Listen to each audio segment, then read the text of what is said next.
टोकरी में चिड़िया।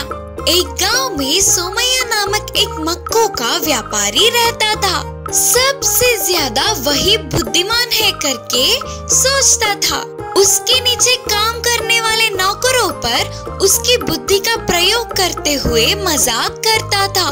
बाजू के गांव से एक व्यक्ति आकर आपके जीजा जी ने भेजा, बोलते हुए मुर्गी का भोजन और शरबत होने वाला एक टोकरी देकर वहाँ से चला गया। सोमैया उधर की तरफ जा रहे एक नौकर को बुलाकर, अरे सुन, इसे ध्यान से घर में दे आना, टोकरी मत खोलना, इसमें एक चिड़िया और बोतल भर का जहर है, अगर चिड़िया उड़ गई तो फिर तकलीफ होगी, बोला सोमैया।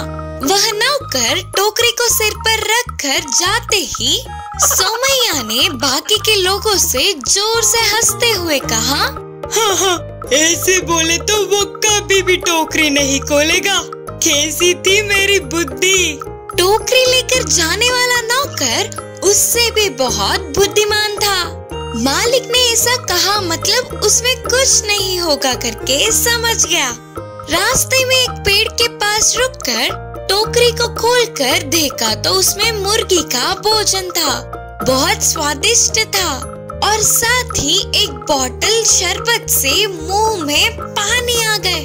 तो बस जल्दी से उसने भोजन को खाकर उस शरबत के बोतल को खाली कर दिया और आराम से सो गया। खेत में काम पूरा करके घर लौटने वाले सोमैया को टोकरी घर नहीं पहुंची करके पता चला। नौकर पे गुस्सा होकर उसे ढूंढने चला गया। रास्ते के बीच एक पेड़ के नीचे वह नौकर खराटे लेता हुआ दिखा। उसके पास जाकर सोमैया जोर से चिल्लाया, अरे ओ उठ, टोकरी कहाँ है, उठ रे उठ। उन चीखों से झट से उठने वाला नौकर मासूम होकर बोला, गलती हो गई मालिक, टोकरी में चिड़िया उड़ जाएगी सोचकर ध्यान से ले जा रहा था, लेकिन पैर पे पत्थर लग गई और मैं गिर गया, उससे टोकरी खुल गई और चिड़िया उड़ गया। आपके डर से मैंने मरने के लिए उस बोतल का जहर पी लिया, पर फिर भी नहीं मरा, पता नहीं कैसे। सोमैया मजाक में बोले हुए बातों से उसे ही पलटकर जवाब देने वाले नौकर की बुद्धि से सोमैया चौंक गया और कुछ न बोल पाते हुए घर लौट गया। इस कहानी की नीति है कि बुद्धि किसी एक की ठहराव नहीं। भाग लोमड़ी और भालू की कहानी। एक जंगल में लोमड़ी और भालू बहुत अच्छे दोस्त थे। लोमड़ी को भोजन नहीं मिलता तो भी भालू उसके अच्छे गुण से उसके भोजन में से थोड़ा भोजन लोमड़ी को भी देता था। ऐसे हमेशा मिलजुल कर रहते थे। एक दिन लोमड़ी और भालू मिलकर भोजन के लिए जंगल में घूमते समय एक भूखा बाघ उन्हें दिखा। इस स्थिति को समझने वाले भालू ने लोमड़ी से कहा, दोस्त, वो बाघ हमारी तरफ ही आ रहा है, अगर हम उसके हाथ लग गए तो फिर हमारा काम तमाम। तुम मेरे पीठ पर चढ़ जाओ, मैं इस बड़े पेड़ पे चढ़ जाऊंगा, करके बोला भालू। तब तक ही डर से कांपने वाली लोमड़ी तुरंत उसके पीठ पर चढ़ गई।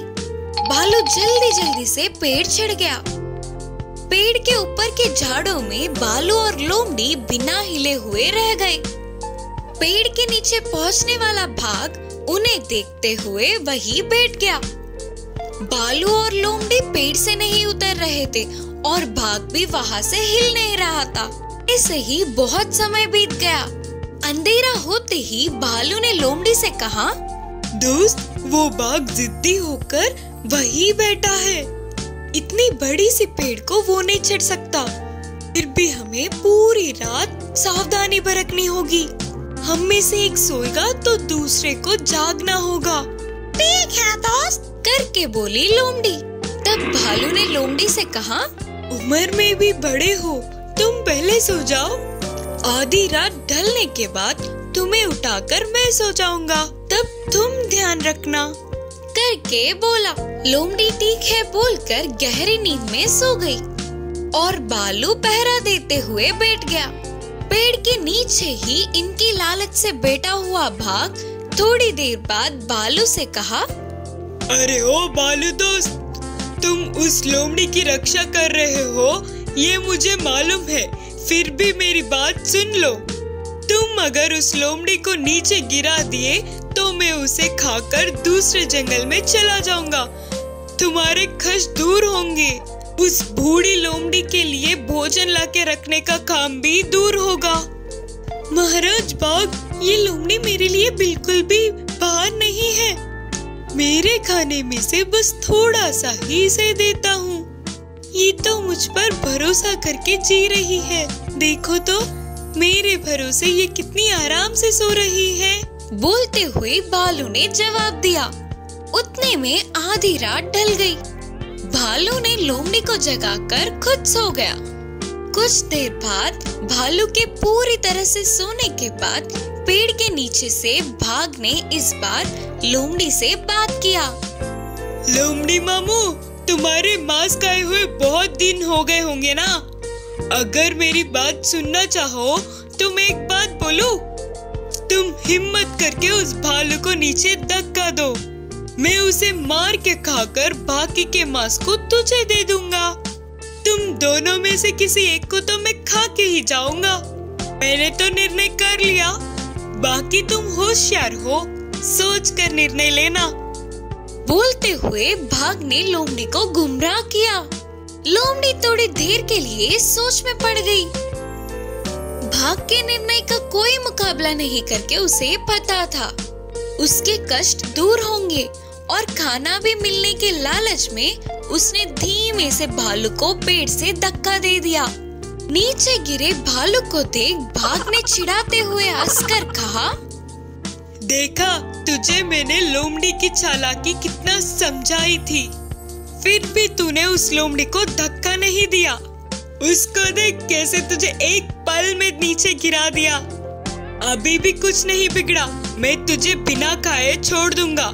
कम से कम अब तो तू पेड़ पे चढ़कर उस लोमड़ी को नीचे धक्का दे दे जा। करके पूछा बाघ। भालू ने कहा, महाराज बाघ, वह लोमड़ी बहुत दिनों से मेरे भरोसे ही जी रहा है। आज उसने ऐसा कर दिया करके मैं उसके भरोसे को तोड़ नहीं सकता। सच ये है कि ये उसकी चालाकी नहीं बल्कि धोखा है। धोखा देने वाले अपने आप ही नष्ट होंगे। अब मुझे मारकर अपनी भूख बुझा ले। उसकी बातों से बाघ का मन भर आया। उतना सच्चा मन उसने कभी भी उस जंगल में कहीं नहीं देखा। दोस्त, मैं तुझे खाऊंगा तो मुझे बड़ा पाप चढ़ेगा। मुझे कोई और भोजन मिल जाएगा, तुम जाओ। बोलकर भाग वहाँ से चल पड़ा।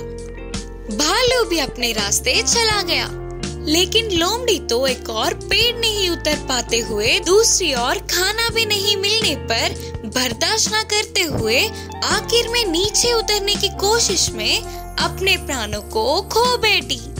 इस कहानी की सीख है कि हम पे भरोसा करने वालों को कभी भी धोखा नहीं देना चाहिए।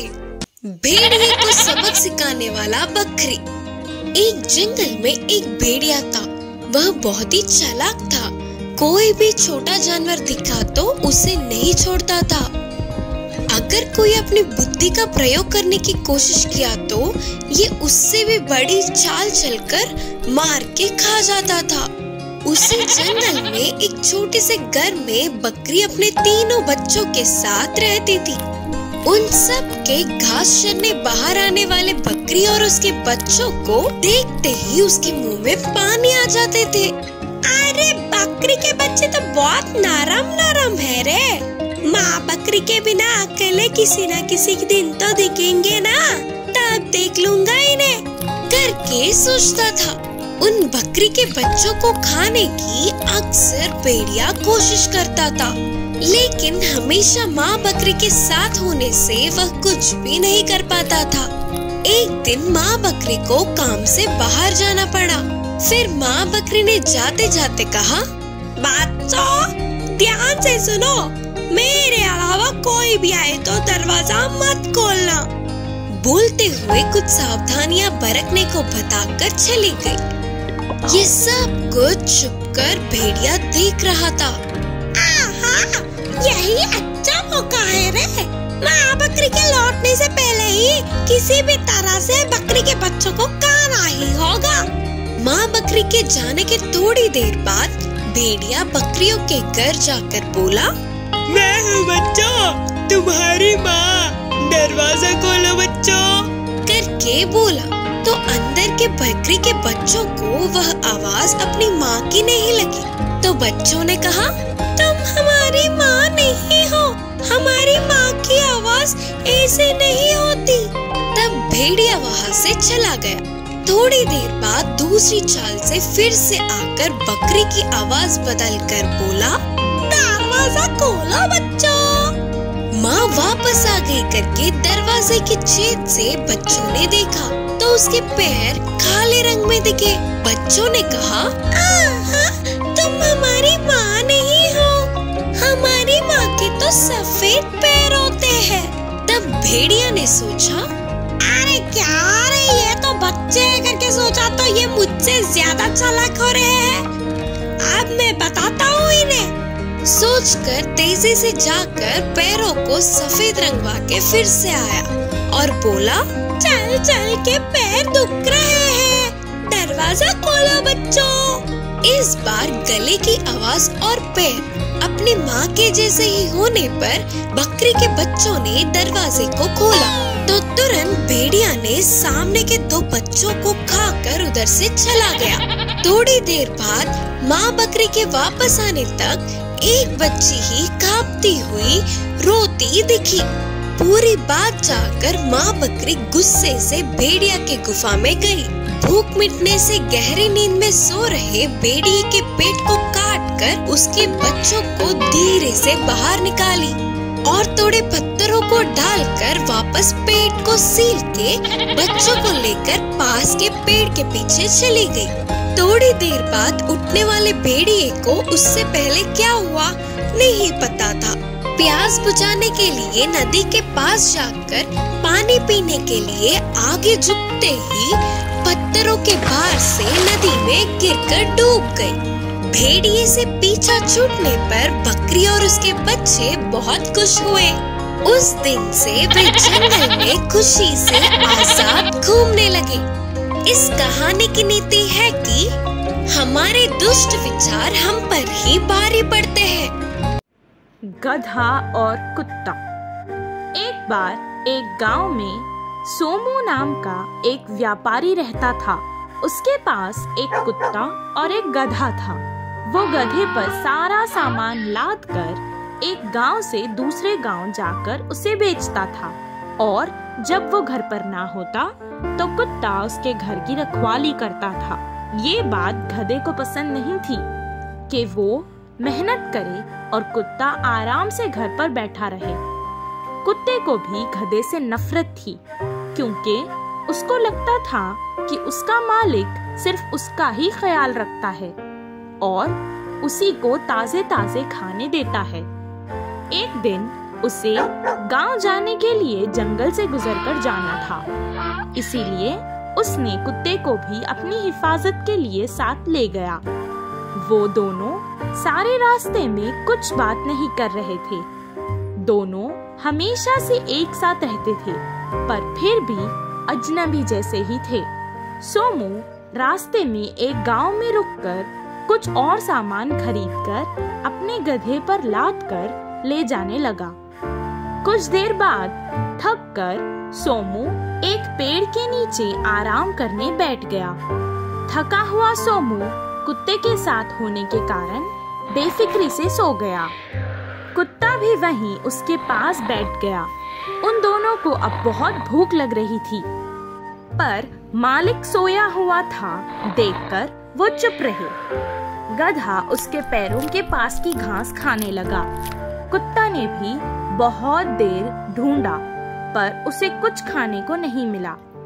वो गधे के पास आया और कहने लगा, कितने अच्छे से तुम घास खा रहे हो, मुझे तो खाने के लिए कुछ मिल ही नहीं रहा है। भूख से मेरी हालत खराब होती जा रही है।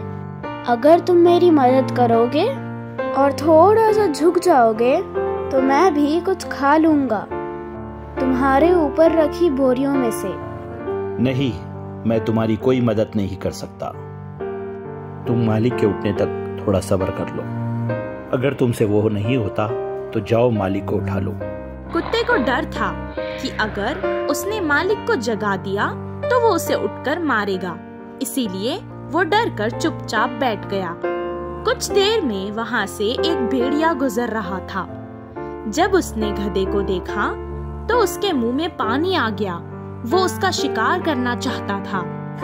जब गधे ने भेड़िए को देखा तो वो डर गया और अगर वो भागेगा तो मालिक उसे नहीं छोड़ेगा सोचकर वो कुत्ते के पास गया और कहने लगा, जाओ अभी मालिक को उठाओ, वरना ये भेड़िया मुझे खा जाएगा।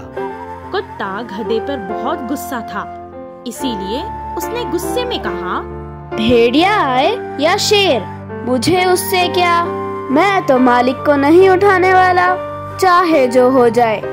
गधे को अपनी गलती का एहसास हो गया और उसे क्षमा मांग ली और वो जमीन पर बैठ गया। बहुत देर से भूखा कुत्ता उसकी बोरी से रोटी निकाल कर खा लिया और फिर जोर जोर से भौंककर मालिक को उठाने लगा। भेड़िए ने उसकी आवाज सुनी और वो डरकर भाग गया। उस दिन से गधे और कुत्ते में दोस्ती हो गई।